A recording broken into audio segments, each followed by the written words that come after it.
예수님께서 바리새인들과 율법 교사들을 심판하시고 비판하시고 그들에게 재앙을 선언하시는 그런 장면입니다. 한 바리새인이 예수님을 점심 식사에 초대했습니다. 그런데 바리새인이 예수님께서 손을 씻지 않고 음식을 먹는 것을 보고서 이상하게 여겼습니다. 유대인은 이방인과 접촉한 손으로 음식을 먹으면 부정이 몸속까지 들어간다고 생각했습니다. 그래서 밖에 나갔다 오면 혹시 모를 접촉을 대비해서 항상 손을 씻은 다음에 음식을 먹었습니다. 예수님은 신앙의 겉모습만 치장하는 바리새인들의 위선을 폭로하십니다. 바리새인들은 겉을 깨끗하게 하는 데는 정말 집착했지만 그들의 속은 탐욕과 악독이 가득했습니다. 겉을 깨끗이 한다고 해서 내면이 깨끗해지는 것은 결코 아닙니다. 겉과 속을 만드신 하나님은 겉과 속을 보시고 겉모습에 절대로 속지 않으신다는 거죠. 바리새인들이 신앙의 겉모습에 얼마나 신경을 많이 썼느냐, 42절에 보시면 그들은 철저하게 신앙 11조 생활을 했습니다. 우리말로 바꾸면 깻잎을 따고 그 깻잎에 장수를 세워서 11조를 드릴 정도였습니다. 그 정도로 11조에 철저하게 헌신했습니다. 43절에 회당의 높은 자리와 시장에서 인사받는 것을 아주 기뻐했습니다. 44절에 평토장한 무덤처럼 겉모습은 그럴싸했습니다. 사랑하는 여러분, 우리도 겉과 속이 다르게 얼마든지 신앙생활을 할 수가 있습니다. 바리새인들처럼 형식적인 신앙생활을 할 수가 있습니다. 겉으로 보기에는 정말로 완벽하게 흠이 없는 그런 신앙생활을 할 수 있다는 것이죠. 사람들에게 보여주기 위한 신앙생활, 사람들의 인정과 칭찬을 받기 위한 그런 신앙생활을 우리도 얼마든지 할 수가 있다는 거죠. 내면의 잘못된 동기와 의도를 가지고 신앙생활을 할 수 있다는 것입니다.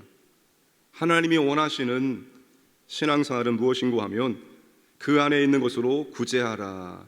그리하면 모든 것이 깨끗하게 될 것이라고 말씀하십니다. 음식을 얼마나 정결하게 먹는 것이 중요하지 않다는 것입니다. 그 음식을 가지고 이웃과 나누는 것이 진정으로 겉과 속을 깨끗하게 만들어 준다는 것입니다. 하나님 사랑과 이웃 사랑이라는 내면의 동기를 가지고 구제할 때 진정으로 그 사람이 깨끗하게 변화될 수가 있다는 것입니다. 겉과 속이 깨끗해지는 것은 손을 씻는 정결 규례로 되는 것이 절대로 아니라 어려운 이웃을 섬기는 구제를 통해서 이루어진다는 겁니다. 우리의 겉과 속이 깨끗해지고 우리가 진심으로 그리스도의 사람으로 변화되는 것은 우리가 누군가를 섬길 때 가능하다는 것입니다. 그런데 그 누군가를 섬길 때 우리보다 높은 사람을 섬기면 절대로 우리는 깨끗해지지 않습니다. 왠지 아십니까? 우리보다 높은 사람은 우리가 절로 고개를 숙입니다. 그렇지 않습니까? 나보다 잘난 사람, 나보다 높은 사람은 우리가 절로 고개가 숙여지고 절로 잘 섬깁니다. 우리보다 못한 사람을 섬길 때, 나보다 못한 사람을 섬길 때, 그 사람을 진심으로 그리스도로 생각하고 섬길 때 나의 자아가 깨어지면서 내가 진실로 그리스도로의 일꾼으로 사람으로 변화될 수 있습니다. 여러분 한번 잘 생각해 보세요. 우리가 나보다 낮은 사람을 섬기는 건 쉽지 않습니다. 근데 그 사람을 진실로 높은 사람을 섬기듯이 그 사람을 섬길 때 그때 비로소 내가 변화되는 것입니다. 내 속이, 내 겉이 깨끗해질 수가 있다는 것입니다. 주님은 섬기러 오셨지요. 많은 사람을 위해서 대속물로 섬기러 오셨습니다. 가장 높으신 분이 가장 낮은 죄인들을 죽기까지 섬기셨습니다. 우리가 그 섬김을 본받을 때만이, 우리가 그 섬김을 해나갈 때만이 우리가 변화될 수가 있다는 것입니다. 바로 주님은 바리새인들에게 그것을 요구하신 것입니다. 너희들이 그렇게 이웃을 섬길 때, 너희들이 죄인이라고 말하는 그들을 섬길 때 비로소 너희들이 깨끗해질 수가 있다는 것입니다. 이것은 오늘 우리도 마찬가지입니다. 한 율법 교사가 지켜보고 있다가 선생님 이렇게 말씀하시면 우리까지 모욕하시는 겁니다 라고 말합니다. 그러자 예수님께서 그들의 영적인 무지를 책망하십니다. 46절에 율법 교사들은 자기들은 말씀에 순종하기 위해 조금도 노력하지 않으면서 여러 가지 율법 적용의 조항들을 만들어서 백성들을 힘들게 만들었습니다. 47절, 48절에서는 율법 교사들은 선지자들을 존경한다는 명목으로 선지자들의 무덤을 아름답게 꾸몄지만 그건 결국 선지자를 죽인 조상들을 인정하는 것이고 그들 역시도 선지자가 주신 말씀을 불순종했다는 것을 증거하는 것밖에 되지 않는다는 것이죠. 52절에 율법 교사들은 지식의 열쇠, 율법을 해석하고 가르치는 막강한 권위를 가졌지만 율법을 잘못 해석하고 가르침으로 예수님을 잊지 못하도록 만들었고 구원받지 못하도록 만들었다는 것입니다. 사랑하는 여러분, 그 당시에 율법 교사들이 어떤 사람들입니까? 여러분, 예수님 시대의 성경이 우리처럼 개개인이 다 손에 있었습니까?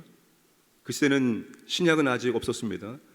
이 구약 성경 두루마리로 된 거, 양피지, 파피루스, 여러분 그거 엄청나게 귀한 겁니다. 일반 사람들은 그거 보기도 힘든 겁니다. 율법 교사들은 그것을 여러분 자기들이 읽고 정통 유대인들 아니겠습니까? 히브리어를 읽고 해석해내고 정말 대단한 사람들이었습니다. 근데 그 대단한 사람들이 여러분 그 율법을 잘못 해석해서 백성들이 예수 믿지 못하도록 만들고 구원받지 못하도록 만들었다는 거예요.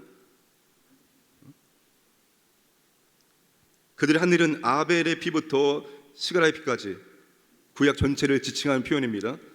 선지자를 죽였고 결국 예수님까지도 죽이게 된다는 것입니다. 그렇게 율법에 능통한 그 사람들이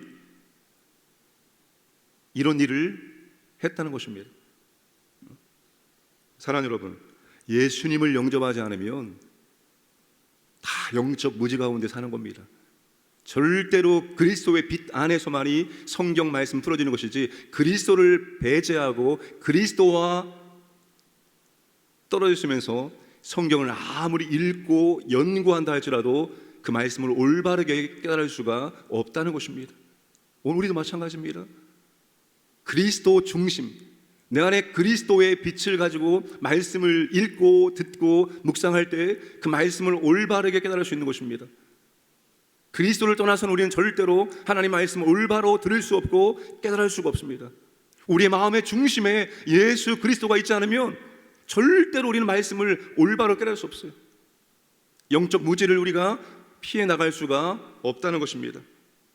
그러니 사랑하는 여러분, 항상 우리의 마음의 중심에 예수 그리스도와 그리고 그분이 우리에게 보낸 성령님을 의지해서 우리의 마음의 눈을 열어주셔야지만 하나님 말씀을 깨달을 수 있는 겁니다.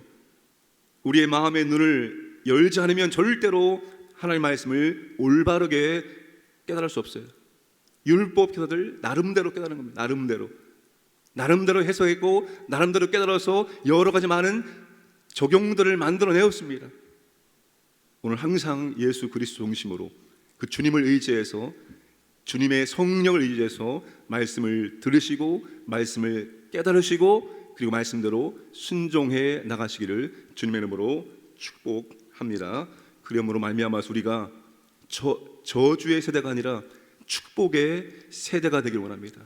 결국 이들은 어떤 세대가 됩니까? 핏값을 감당하는 세대가 되었습니다. 오늘 우리가 주의 말씀대로 깨닫고 순종함으로 축복의 세대를 만들기를 주님의 이름으로 부탁드립니다. 함께 기도하겠습니다. 나라와 민족을 위해서 기도하시고 대선을 위해서 기도하시고 이 코로나 상황이 빨리 종식될 수 있도록 기도해 주시고 우리 교회 사역 범소리 청년연합 특별 또 예배 위임식을 위해서 안전하게 은혜 가운데 진행될 수 있도록 그리고 우리 서희원 어린이 회복을 위해서 함께 시간 합심하여 기도하겠습니다. 아버지 하나님 감사합니다. 오늘도 아버지 하나님 우리에게 귀한 날 주시고 이 첫 시간을 주 앞에 나와서 하나님 말씀을 듣고 기도할 수 있도록 은혜를 주시면 감사합니다. 오직 하나님의 은혜가 필요하고 오직 주의 능력이 필요함을 고백합니다. 아버지 나라와 민족을 붙잡아 주시고 이 나라 민족이 주의 영광을 드러낼 수 있도록 하나님 은혜를 주시고 아버지 하나님 대선 가운데 합당한 대통령을 세워 주옵소서. 이 나라 가운데 아버지는 합당한 지도를 세워 주시기 원합니다. 하나님 인도해 주시고 아버지 이 코로나 상황에 속히 종식되기를 원합니다. 우리의 일상이, 우리의 신앙이, 우리의 모든 것이 회복되기를 원하오니 하나님 아버지 우리에게 자비와 긍휼을 베풀어 주시옵소서. 하나님 교회에 살겠습니다. 범설의 성경학교 청년의 또 예배 또 임식이 있습니다. 이 모든 것들이 기도로 준비하고 은혜 가운데 준비되어지고 하나님의 노원 은혜 가운데 잘 안전하게 마실 수 있도록 은혜가 넘칠 수 있도록 역사해 주시고 우리 서이온 아기에게 은혜를 주시옵소서. 하나님 아버지 회복의 능력을 치유의 능력을 베풀어 주시기 원합니다. 우리 아버지 하나님 환우 가운데 하나님께서 놀라운 은혜를 주시고 하나님 믿음으로 감당케 하시고 하나님의 치유의 능력이 임할 수 있도록 역사하시고 함께하여 주시옵소서.